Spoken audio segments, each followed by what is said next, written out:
நம்ம வந்து தக்காளி சாப்பாடு தான் செய்ய போகிறோம். இந்த மாதிரி செஞ்சு பாருங்கள், நல்லா டேஸ்ட்டாக இருக்கும். வாங்க எப்படி செய்யலான்னு பார்க்கலாம். அதுக்காக மிக்ஸி ஜார் எடுத்துருக்கோம், அப்புறம் கொஞ்சம் பூண்டு எடுத்துருக்கோம், அப்புறம் இஞ்சி கட் பண்ணி போட்டுக்கலாம். இஞ்சி போட்டுக்கலாம். அப்புறம் நம்ம தக்காளி இருக்குல்ல, அதை வந்து மிக்ஸி ஜாரில் போட்டுக்கலாம். இதை வந்து நம்ம அரைச்சி தான் செய்ய போகிறோம்.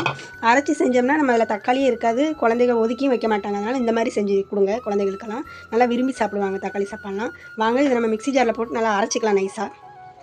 பாருங்கள், நம்ம நல்லா நைஸாக அரைச்சி எடுத்துகிட்டு வந்தாச்சு.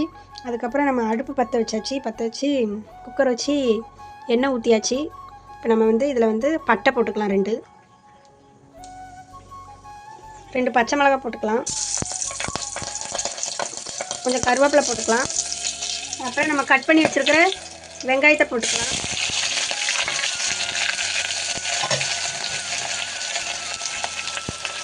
வெங்காயம் போட்டு நல்லா வதக்கிக்கலாம்.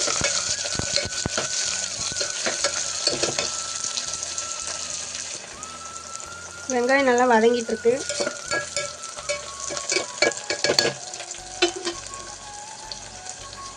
வெங்காயம் நல்லா இந்த அளவுக்கு வதங்கினதுக்கப்புறம் நம்ம அரைச்சி வச்ச தக்காளி பேஸ்ட் இருக்குல்ல, அதை இதுக்குள்ளே போட்டுக்கலாம். போட்டு நல்லா கிண்டி விட்டுக்கலாம்.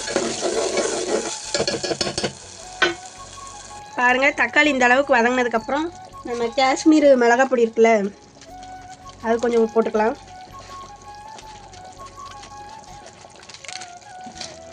அப்புறம் தனி மிளகாத்தூள் இருக்குல்ல, அது ஒரு ஸ்பூன் போட்டுக்கலாம்.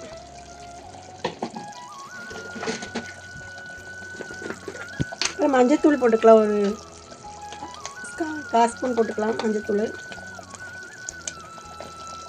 இது எல்லாத்தையும் நல்லா மிக்ஸ் பண்ணிக்கலாம், நல்லா போட்டு கிண்டிக்கலாம்.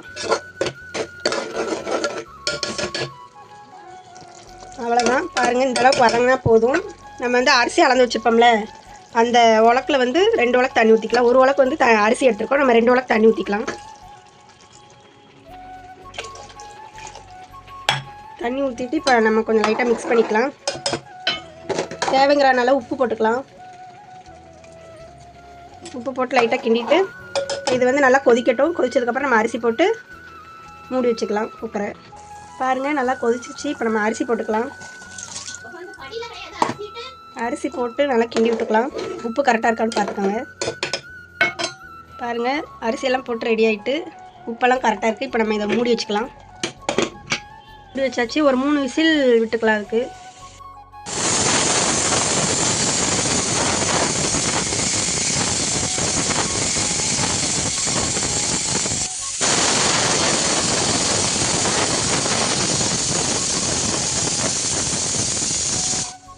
நமக்கு 3 விசில் வந்துட்டு இப்போ நம்ம அடுப்பை ஆஃப் பண்ணிக்கலாம். அடுப்பை ஆஃப் பண்ணிவிட்டு இந்த கேஸ் இது போனதுக்கப்புறம் குக்கரை திறந்துக்கலாம். நமக்கு விசில் போயிட்டு இப்போ இந்த மூடி திறந்துக்கலாம். பாருங்கள், நமக்கு சாப்பாடு நல்லா வெந்து வந்துருச்சு. பாருங்கள், நமக்கு வந்து சுட சுட தக்காளி சாப்பாடு ரெடி ஆகிட்டு. பாருங்கள், சுட சுட தக்காளி சாப்பாடு நமக்கு ரெடி ஆகிட்டு. அது கூட இந்த மாதிரி கலரப்பழம் வச்சு சாப்பிடுங்க, நல்லா டேஸ்ட்டாக இருக்கும். உங்கள் குழந்தைகளுக்கும் நீங்கள் இந்த மாதிரி செஞ்சு கொடுங்க, விரும்பி சாப்பிடுவாங்க. இந்த வீடியோ பிடிச்சிருந்துச்சுன்னா லைக் பண்ணுங்கள், கமெண்ட் பண்ணுங்கள். பாய்.